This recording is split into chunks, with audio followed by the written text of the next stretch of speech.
나눔가족 여러분 반갑습니다. 말씀으로 하루를 시작하는 여러분을 환영하고 축복합니다. 오늘 말씀은 사울과 사무엘의 만남에 관한 말씀입니다. 이 만남을 예비하고 준비하게 하신 분은 여호와 하나님이십니다. 사무엘은 사울을 만나자 그를 특별한 식사의 자리로 초대하고 함께 식사 교제를 나눕니다. 그리고 밤이 되자 지붕에서 특별한 대화를 나누고 이른 아침에는 하나님의 말씀을 들려줍니다. 이 모든 과정은 사울에게 기름 부음을 행하기 위한 일들이었습니다. 사울은 우연 가운데서 하나님의 인도를 받아 이스라엘 왕으로 기름 부음 받는 자리까지 이르게 된 것입니다. 하나님은 사무엘이 사울을 만나기 이미 하루 전에 계시를 통하여서 사울이 올 것을 사무엘에게 알려주셨습니다. 사울이 오기 전날에 여호와께서 사무엘에게 알게 하여 이르시되 내일 이맘때에 내가 베냐민 땅에서 한 사람을 네게로 보내리니 너는 그에게 기름을 부어 내 백성 이스라엘의 지도자로 삼으라. 사울이 잃어버린 나귀들을 찾기 위해서 집을 나선 후 겪은 여러 가지 일들은 그를 사무엘에게로 이끌어 주시기 위한 하나님의 섭리의 수단이었습니다. 하나님께서 사울을 사무엘에게로 이끄신 이유는 그를 이스라엘의 왕으로 세우려 하셨기 때문입니다. 또한 사울이 이스라엘의 왕으로서 감당해야 할 일은 이스라엘을 지속적으로 괴롭히고 있는 블레셋으로부터의 구원을 위해서였습니다. 그가 내 백성을 블레셋 사람들의 손에서 구원하리라. 내 백성의 부르짖음이 내게 상달되었으므로 내가 그들을 돌보았노라 하셨더니, 하나님은 이스라엘 백성들보다 이스라엘의 필요를 더 잘 알고 계셨던 것입니다.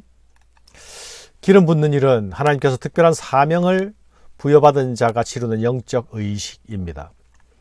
하나님의 대리인인 선지자가 기름을 붓게 되는데 이는 기름 부음 받는 자가 하나님께로부터 특별한 사명을 부여받았다 하는 사실을 확인케 하는 의식인 것입니다.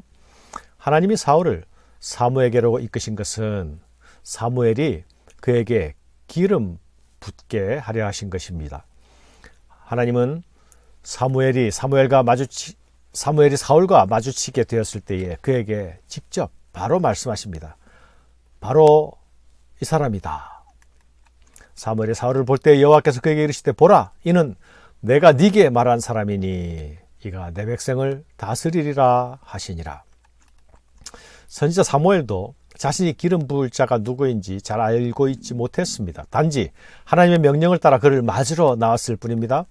사무엘과 사울 두 사람의 수동성과 순종을 통해서 하나님의 일이 진행되고 있습니다.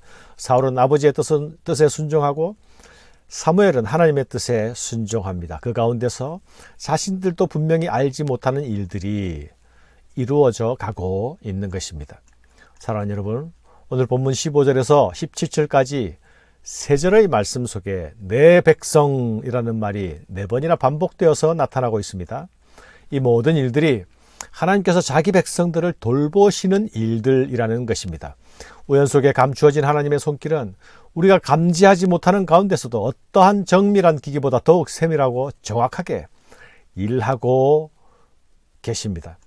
이스라엘의 진정한 왕이신 하나님은 이미 자기 백성들을 고통과 부르짖음을 듣고 계셨습니다. 그리고 그 부르짖음을 외면하지 않으시고 그 백성을 돌보십니다. 지도자를 기름 부어 세우게 하시고 세운 자를 통해 자기 백성을 다스리게 하실 것입니다. 이것은 이스라엘의 진정한 왕이신 하나님의 돌보심이요 다스리심이신 것입니다. 그러므로 세워진 자에게 주어지는 권세도 자신의 것이 아닙니다. 기름 부을 자에게 그 대상을 알려주시는 분도 하나님이 아니십니까? 기름 부음 받는 자나 기름을 붓는 자나 모두 자기 백성을 돌보시는 하나님의 이 섬세한 손길에 붙들려 있는 것입니다. 오늘 우리도 이런 하나님의 손에 붙들려 있다는 사실을 기억하면서 감사할 수 있어야겠습니다. 사울을 만난 사무엘은 사울에게 이렇게 말합니다. 너는 내 앞서 산당으로 올라가라. 너희가 오늘 나와 함께 먹을 것이요 아침에는 내가 너를 보내되 네 마음에 있는 것을 다 내게 말하리라. 사흘 전에 이런 내 앞나기를 들을 염려하지 말라 찾았느니라. 온 이스라엘이 사모하는 자가 누구냐? 너와 내 아비의 온 집이 아니냐 하는지라. 사울은 아직 자신이 하나님의 손에 이끌려 여기까지 왔다는 사실을 알지 못하지요.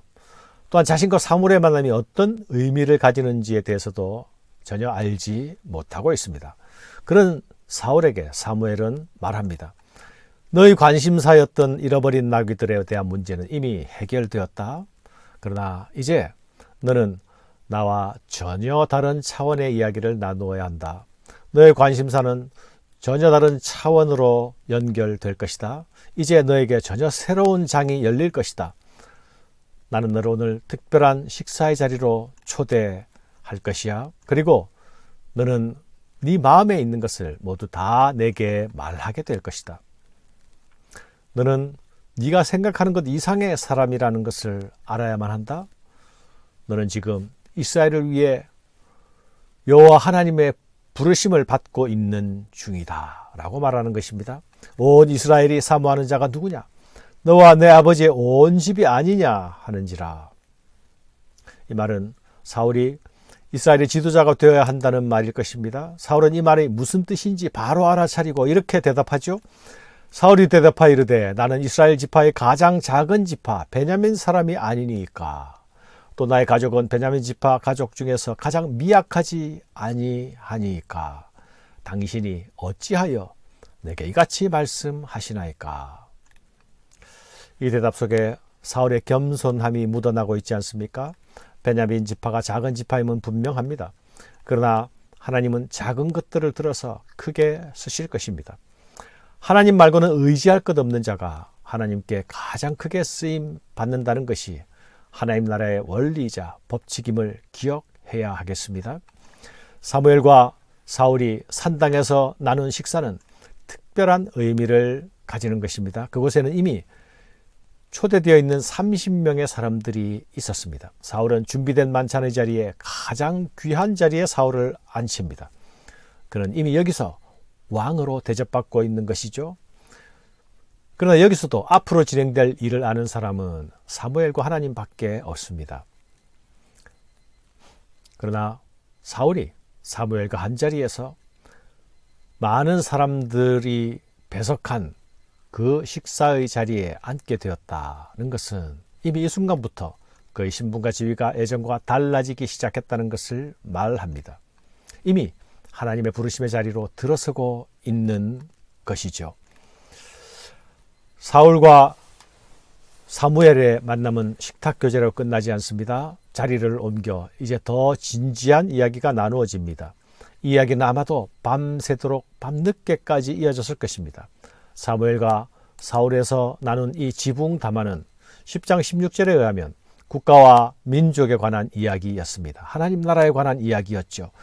블레셋에 의해 고통받고 있는 그 현재에 대한 인식과 이것을 어떻게 타개해 나갈지에 대한 미래의 계획과 소망들이 아마도 나누어졌을 것입니다. 사울의 가슴 속에 눌려있던 그 나라 사랑에 관한 우국지정이 나누어졌을 것입니다. 세워질 젊은 지도자가 품고 있는 뜨거운 가슴, 그리고 미래를 향한 꿈을 사무엘은 듣고 보게 되었을 것입니다. 내 마음에 있는 것을 다 내게 말하라 한 사무의 말이 이 밤에 밤새도록 이루어진 것입니다.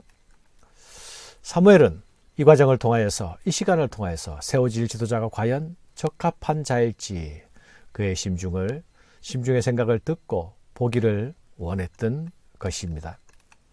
또 이르되 이제 잠깐 서 있으라. 내가 하나님 말씀을 네게 들려주리라 하더라. 세워질 지도자는 왕이 될 사람이지만 그 역시 하나님의 말씀을 들어야 하는 사람입니다. 왕이 말씀을 잘 듣는 자리에 있을 때에 그 자리가 자신의 직무를 가장 잘 수행하는 자리가 됩니다. 왕정 시대에 왕과 선지자의 거리가 가까울수록 이상적인 나라의 모습을 보여주었습니다. 사랑하는 여러분, 나와 말씀과의 거리는 어떠합니까? 거룩한 부름을 받은 자로서 나와 말씀과의 거리를 살피며 시작하는 아침이 되시기를 바랍니다. 감사합니다.